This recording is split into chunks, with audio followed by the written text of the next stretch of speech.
Hello everyone, আমি Adiba Rifa. I hope সবাই খুব ভালো আছেন। তো কিছুদিন আগে আমরা কিছু ফ্রেন্ডরা একসাথে বারবিকিউ পার্টি করেছিলাম। তো ওই ব্লগটা আজকে আপনাদের সাথে শেয়ার করছি। একটা মেমোরিজও থেকে যাবে আমাদের জন্য।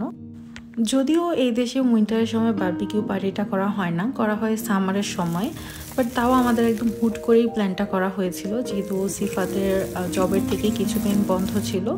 তো ভাবলাম যে একটা বারবিকিউ পার্টি তো করাই যায়, বা কিছু একটা প্ল্যান তো করাই যায়। তো হুট করে একদম এই প্ল্যানটা করা হয়েছিল।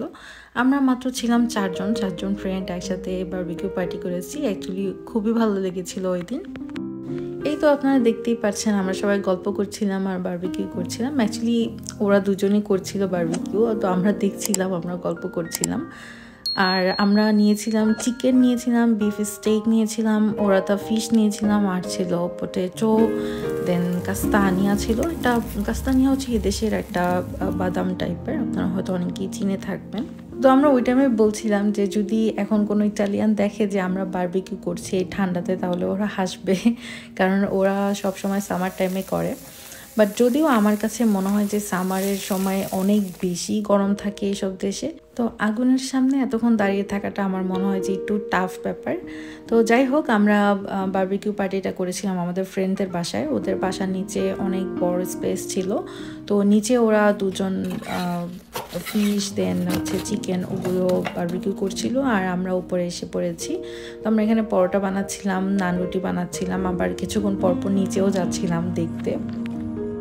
আমার ওই সময়টাতে বারবারই মনে পড়ছিল যে আমি যখন দেশে ছিলাম, আমরা সব কাজিনরা এরকম উইন্টারে 2-3 বার বারবিকিউ পার্টি আমাদের করাই হতো। তো আমার ওই জিনিসগুলো মনে পড়ছিল, আমরা খুবই মজা করতাম, গল্প করতাম সবাই। ওই ছবিগুলো এখনও আমার কাছে আছে, মাঝে মাঝে মেমোরিতে যখন আসে খুব ভালো লাগে। তো একদম ওরকম একটাই ফিল হচ্ছিল যে দেশে করতাম আমরা কাজিনরা একসাথে, আর এখানে আমরা ফ্রেন্ডরা একসাথে করছি। খুবই ভালো সময় কেটেছে আমাদের। আবিদ ভাইয়া একদম এক্সপার্টলি সব কিছু করছিল, আর সব কিছু টেস্টই খুব ভালো ছিল, একদম পারফেক্টলি কুক হয়েছে।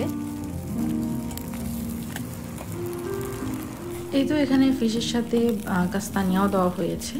আর কাস্তানিয়াটা কিছুটা আমাদের দেশের কাঁঠালের বিচির মতো, বাট কাঁঠালের বিচির তুলনায় কিছুটা মিষ্টি হয়। আর বাই দ্য টাইম আমরা ফুডগুলো ডেকোরেশন করে ফেলছিলাম, দেন টেবিলে নিয়ে রাখছিলাম। যখন কুক হয়ে গিয়েছিল, সিফাত উপরে দিয়ে গিয়েছে, তো আমরা ভাবলাম যে এতক্ষণে এগুলো ডেকোরেশন করে ফেলি, দেন ওরা আসলে একসাথে খেতে বসে পড়বো। কোথাও যখন আমি ছবি তুলি বা ভিডিও করি, তখন কেউই আর ছবি ভিডিও তোলে না, সবাই বলতে থাকে যে তুমি তোলো, তোমার থেকে নিয়ে নিব। তো ওই সময় ছবি বা ভিডিও করাটা আমার একটা জবের মতো হয়ে যায়, যে আমাকে সুন্দর করে ছবি তুলতে হবে, ভিডিও করতে হবে।